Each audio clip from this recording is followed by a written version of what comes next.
Hello అండి, అందరికీ welcome to Chandu seven. అందరూ బాగున్నారా? అందరూ బాగుండాలి, అందులో మేము ఉండాలని మనస్ఫూర్తిగా కోరుకుంటూ నేనైతే మీ చందునండి. ఇది మా నాన్నకు బాగాలేదని ఊరు వెళ్ళాం కదా, అప్పటి వీడియో అండి. అందరూ చాలా రిక్వెస్ట్ చేస్తున్నారు, నాన్నకి ఏమైందక్క, ఏం బాగాలేదు, ప్లీజ్ చెప్పవా అని. అందుకే మీకోసం మీరు రిక్వెస్ట్ చేస్తున్నారని పెడుతున్నాను. ఎవరు తప్పుగా మాత్రం అనుకోవద్దండి. ఇంకా సడన్గా నాన్నకు బాగాలేదని ఫోన్ వచ్చేసరికి సడన్గా వెళ్ళాము. ఇంకా మా బబ్బులకి అయితే కటింగ్ కూడా చేపిలేదని, జుట్టంతా చెదిరిపోయిందని బస్టాండ్లోనే వాళ్ళ నాన్న తలదూవుతున్నారు. ఇంకైతే ఊరికి వచ్చేసామండి.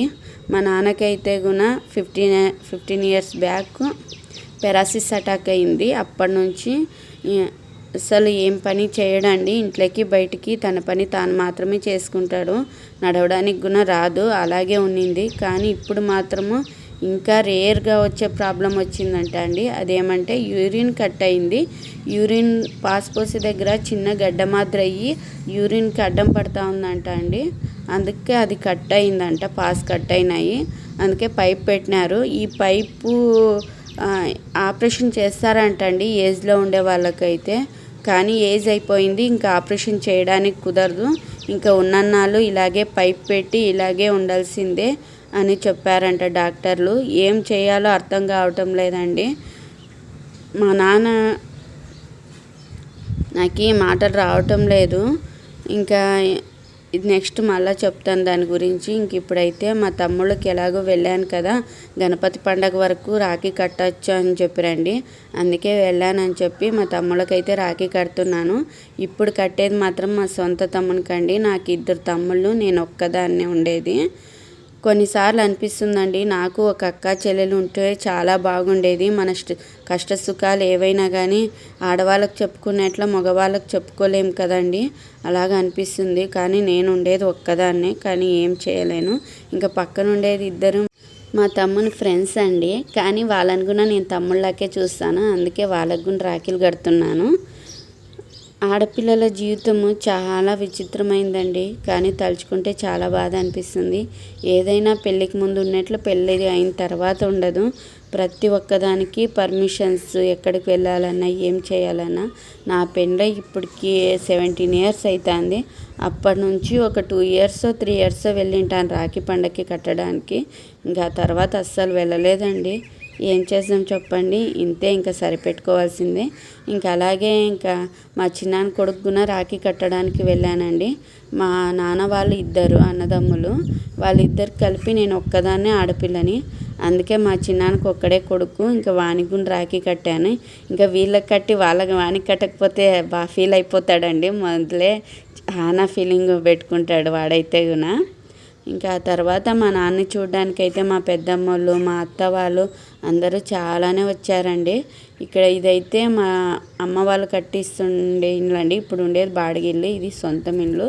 3 లేయర్స్గా కట్టిస్తున్నారు, 3 అంతస్తులు కట్టిస్తున్నారు ఇల్లుదైతే హోమ్ టూర్ చేయలేదు నేనేమి. ఇప్పుడు నాకు అదంతా చేసే అంత మూడ్ లేదు. ఇంకా అక్కడైతే ఇసుక మీద కూర్చోయింటే నాకైతే ఒకటి అనిపించండి, మేము చిన్నగా ఉన్నప్పుడు ఆడిండే కాసుపుల్ల ఆట అండి. మీలో ఎంతమంది ఆట ఆడారనేది కామెంట్ చేయండి. నాకైతే ఒక పక్క ఈ ఆట ఆడుతున్నాను, కానీ మనసులో మాత్రం బాధ మాత్రం తప్పటం లేదండి, పోవటం లేదు. ఎందుకంటే మా నాన్నకి 15 ఇయర్స్ బ్యాక్ ఇలా పెరాసిస్ అటాక్ అయింది. అప్పటి నుంచి బెడ్ మీదే ఇలాగే ఉన్నారండి. కానీ కొంతమంది తండ్రులను చూస్తా అంటే వాళ్ళ కూతుర్లు ఇంటికి వచ్చేది, అలాగే వాళ్ళ కొడుకులకి హెల్ప్ చేసేది, ఇలాంటివన్నీ చూస్తా అంటే మేమేం పాపం చేసామప్ప, మేమెందుకు ఇలా ఉన్నాము అనిపిస్తుంది. తల్లిదండ్రులకి సేవ చేసుకోవడం పుణ్యం అంటారు, కానీ మాకి అది పుణ్యమో అది పాపమో అనేది అస్సలు అర్థం కాదండి. ఎందుకంటే మా నాన్న 20 ఇయర్స్ బ్యాక్ నుంచి ఇలాగే ఉన్నారు. నన్ను చూడడానికి ఎప్పుడైనా మా అమ్మ వస్తుంది తప్పితే మా నాన్న అయితే రారండి. ఎందుకంటే తనకే ఆరోగ్యం బాగాలేదు.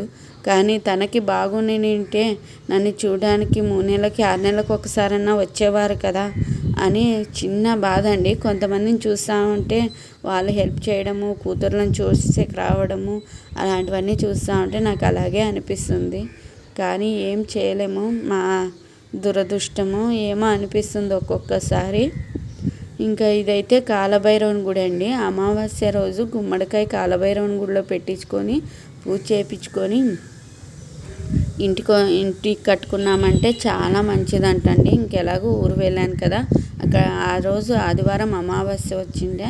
గుమ్మడికాయ అయితే తీసుకొని వెళ్ళి పెట్టించుకొని వచ్చి ఇంటికైతే కట్టేశానండి. ఇంకా మా నాన్నకి ఉన్నన్నాళ్ళు ఇలాగే అప్ప ఆపరేషన్ చేస్తే మళ్ళీ ఇప్పుడు ఉండేవాడు ఉంటాడో లేదో తెలీదు. మీరు ఇలాగే ఉండాల్సిందే, ఏజ్లో ఉండే వాళ్ళకైతే ఆపరేషన్ చేస్తాము, లేకుంటే ఏజ్ అయిపోయింది కదా, ఆల్రెడీ నరాల వీక్నెస్ ఉంది, చేయమని చెప్పేశారు. ఇంకా ఉన్నన్నాళ్ళు భరించాల్సిందే, తప్పదు. ఇంకా మా నాన్ననైతే మా తమ్ముళ్ళు ఇప్పుడు 20 years బ్యాక్ నుంచి బాగా చూసుకుంటున్నారండి. ఇంకా ఎస్పెషలీ పెద్ద తమ్ముడి గురించి అయితే ఎంత చెప్పినా తక్కువే అండి. తను లేకపోతే మేము లేము కదా అనే మాట అంటారు ఏమన్నా అంటామంటే. కానీ అంతే, ఇంకా అనుభవించాల్సిందే, తప్పదు. ఏమో మా అదృష్టమో ఏమో అనుకోవాలా. తల్లిదండ్రులకి నాకు మాటలు రావటం లేదు. తల్లిదండ్రులకి సేవ చేయడం అదృష్టం అంట. వాడే జన్మలో అదృష్టం చేసుకున్నాడో లేక పాపం చేసుకున్నాడో ఏం చేసుకున్నాడో నాకైతే తెలీదండి. ఒక్కోసారి అదృష్టం చేసుకున్నాడో అనిపిస్తుంది, ఒక్కోసారి ఏ జన్మలో ఏం పాపం చేసినామో అనిపిస్తుంది నాకైతే. ఇంకా గుమ్మడికాయ తెచ్చి ఇంటికైతే కట్టేశానండి. ఇంకా వీడియో నచ్చితే లైక్ చేయండి, నా ఛానల్ సబ్స్క్రైబ్ చేసుకోండి, నన్ను సపోర్ట్ చేయండి అబ్బా. ఉంటాను, ఎన్ని వీడియోస్ చేసినా వ్యూస్ మాత్రం